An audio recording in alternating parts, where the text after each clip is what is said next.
Ini adalah merupakan sebuah alamatun min alamatil khair bagi saya, bahwa memang apa yang saya lakukan itu dinilai oleh tokoh masyarakat ada manfaat yang bisa diambil oleh banyak orang. Buktinya adalah dari pernyataan Kiai Wahid. Untuk pertanyaan bagaimana upaya saya untuk agar pembahasan penelitian tesis saya itu bersinergi dengan PBNU. Ya, saya kira secara kelembagaan PBNU pada hari ini tidak ada kata menolak tesis saya, walaupun memang belum ada kata menerima tesis saya. Tidak ada. Ada beberapa tokoh di PBNU hari ini yang mengatakan terlihat nampak berseberangan itu kan cuma satu orang. Yang jelas-jelas itu beliau menolak. Itu pun beliau menolak bukan pada isi daripada tesis saya. Yang beliau tolak itu adalah karena menurut beliau saya kelihatannya maksa orang untuk mengikuti saya bahwa Ba'lawi ini bukan turunan Nabi.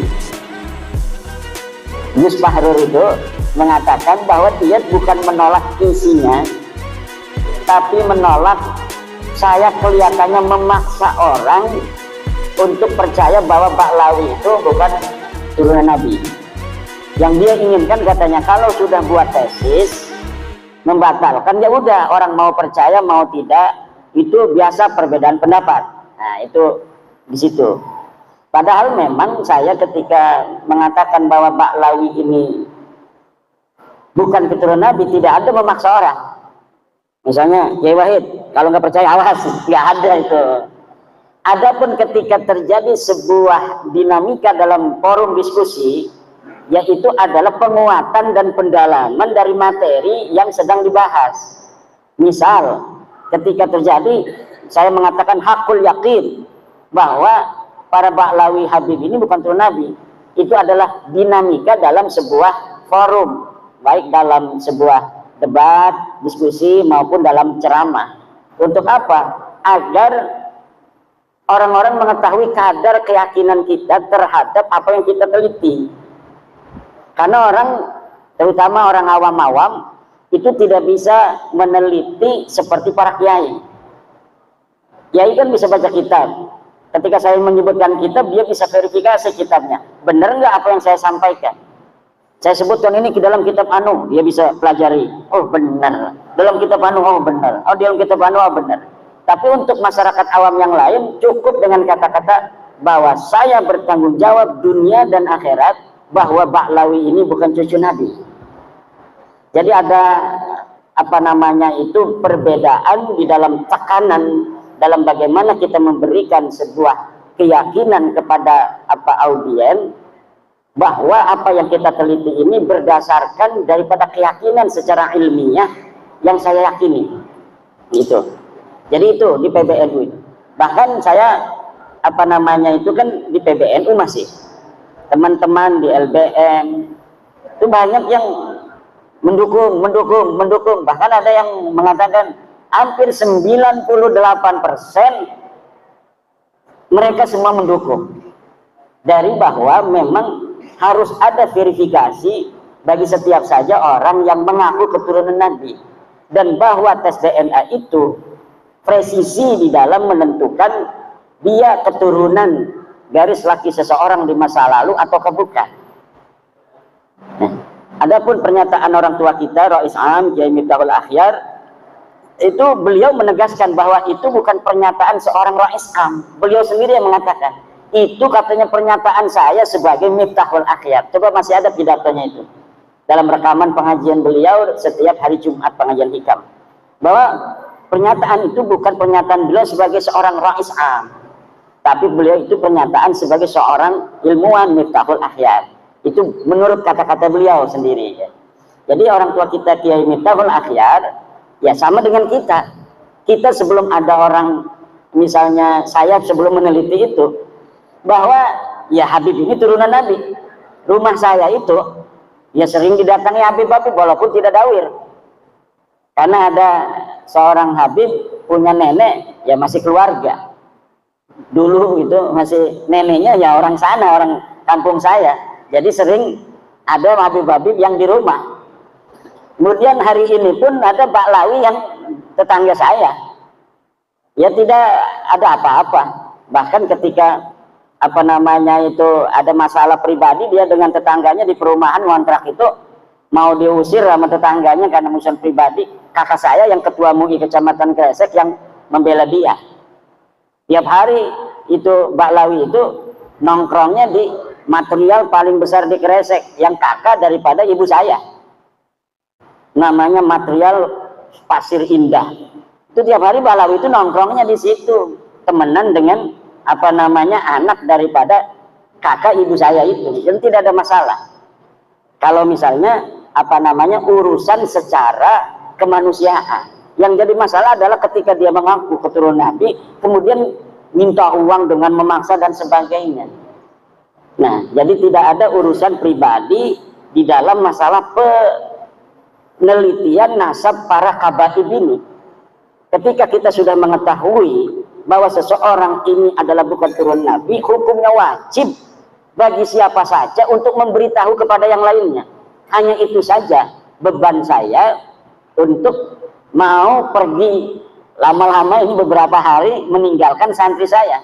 Karena sebuah kewajiban ketika kita telah memberikan sebuah kesimpulan dan kita juga setelah meyakini seyakin-yakinnya mereka bukan turun Nabi, kemudian banyak saudara-saudara kita terutama kiai-kiai di kampung-kampung yang mendapat mudarat dari pengakuan mereka itu, karena kita semua pengen mendapatkan syafaat dari baginda Nabi kan. Akhirnya dimanfaatkan oleh oknum-oknum ini untuk kepentingan mereka dengan pengakuan mereka. Maka dengan adanya apa sahabat-sahabat PWI dari Banser yang luar biasa, setiap hari tambah ini mereka tugasnya itu adalah untuk menjaga orang-orang pejuang-pejuang yang sedang berjuang, yang bukan hanya saya, sudah banyak sekarang yang berani untuk mengatakan baik di media sosial maupun di pengajian-pengajian yang ketika dianggap tidak sejalan dengan para kabaib itu mukibinnya datang kan, itu PWI di situ langsung apa namanya melindungi. Lain ini tugas yang sangat apa namanya mulia dari PWI dari Banser di seluruh Indonesia yang sekarang mulai, walaupun paling masif di Pulau Jawa, paling masif lagi itu adalah di daerah Jawa Tengah dan Jawa Timur. Ini paling hebatnya mungkin di Jawa Tengah ini Solo Raya dan Banyumas Raya ini, Purbalingga, Banyumas ini luar biasa. Jadi prototipe daripada perjuangan kita hari ini. Kalau dulu perjuangannya langsung dengan perjuangan senjata, sekarang perjuangannya dengan perjuangan pemikiran. Termasuk Kiai Sahal ini perjuangan pemikiran, perjuangan dana, perjuangan mungkin akan banyak orang yang mukibin itu nanti mencela, mencaci, itu harus siap ya. Jangan senyum-senyum aja ini. Saya itu wajah saya udah nggak ada rupa orang itu di Facebook itu. Saya biasa-biasa aja, karena saya menganggapnya itu aja. Cak seorang Nabi Muhammad SAW saja itu kan luar biasa. Innahu sahirun kadzab dan lain sebagainya. Ada lagi sahirun majnun, ya, gila dan lain sebagainya. Jadi hal-hal yang semacam itu pasti akan ada konflik, walaupun sekecil-kecilnya pun akan ada konflik. Ya semacam ini konfliknya. Mertua dengan menantu, mertuanya dukung saya, menantunya belum, atau sebaliknya mertuanya dukung Kabid, menantunya dukung saya. Jadi ada konflik sedikit. Itu pasti dalam kebenaran itu ketika diungkapkan akan terjadi clash. Nabi Muhammad siapa dulu tuh yang saling apa namanya tidak akur? Keluarganya Nabi. Abu Thalib, Abbas, Hamzah, ya kan? Abu Lahab, ya berbeda-beda. Yang langsung menerima hanya Hamzah, Sayyidina Hamzah. Abbas belum. Sampai perang Badar, Sayyidina Abbas itu masih perangnya bersama Abu Sufyan, bersama Abu Lahab, Abu Jahal. Kemudian Sayyidina siapa? Abu Thalib sampai meninggal tidak terdengar beliau mengucapkan la ilaha illallah, walaupun selalu mendukung. Jadi ada yang mendukung terus tapi nggak mau masuk PWI. Tapi mendukung, bahkan ngasih uang kalau ada acara PWI. tapi belum pernah ngomong saya adalah percaya, saya yakinnya Ba'lawi itu bukan cucu Nabi, belum pernah ngomong begitu. Tapi kalau ada acara PWI, ini buat ini ngasih aja sama ketua PWI Ki Ali Ridho tuh, ini 300.000, 400. Nah ini Abu Thalib itu. Abu Thalib itu tuh. Nah saya yakin orang tua kita di PBNU itu para aulia-aulia lah. Jadi apa? Para pemimpin NU itu kalau sudah diangkat di PBNU itu memiliki kelebihan. Dan apa yang telah dilakukan oleh orang-orang tua kita itu mungkin itu yang terbaik pada saat ini. Itu yang terbaik untuk kita semua. Coba misalnya kalau baru misalnya 2 tahun yang lalu tesis saya ini PBNU dulu yang nerima, dikaji oleh PBNU, diputuskan betul Habib ini bukan turun Nabi. Sedang di bawah orang belum paham. Apa yang akan terjadi? Bisa di demo betul-betul besar-besaran PBNU. Kemarin aja ada yang demo itu. Kalau kemarin urusannya urusan ecek-ecek gitu, urusan sedulur itu, biasa NU itu sedulur itu nanti beres lagi itu orang-orang apa namanya sedulur semua. Urusan-urusan sedulur PBNU dengan apa warga NU, NU dengan NU tidak akan mengeluarkan mereka dari NU bagaimanapun konfliknya. Itu kehebatan orang NU. Konflik sekonflik-konfliknya nggak bakal bikin PBNU tandingan kecuali Idrus Ramli. Nggak ada. Sekarang pun Idrus Ramli udah nggak berani ngomong apa NU garis lurus, nggak berani dia. Saya omongin terus NU GL. Wah enggak, kami nggak NU GL katanya. Mana katanya apa kitab sejamannya tentang NU GL? Emang enggak, tapi kan mereka bikin grup Facebook dulu. Grup Facebook NU GL, bikin sebuah web NUGL. Tapi hari ini mereka nggak mau. Pak Lutfi Basori nggak mau disebut NUGL sekarang. Itu hebatnya NU. NU ini adalah jam'iyatun mubarakatun. Jam'iyatun mubarakatun. Organisasi yang penuh keberkahan. Insya Allah pada saatnya semua warga NU akan sepaham dengan kita semua bahwa Habib ini bukan keturunan baginda Nabi besar Muhammad Shallallahu Alaihi Wasallam.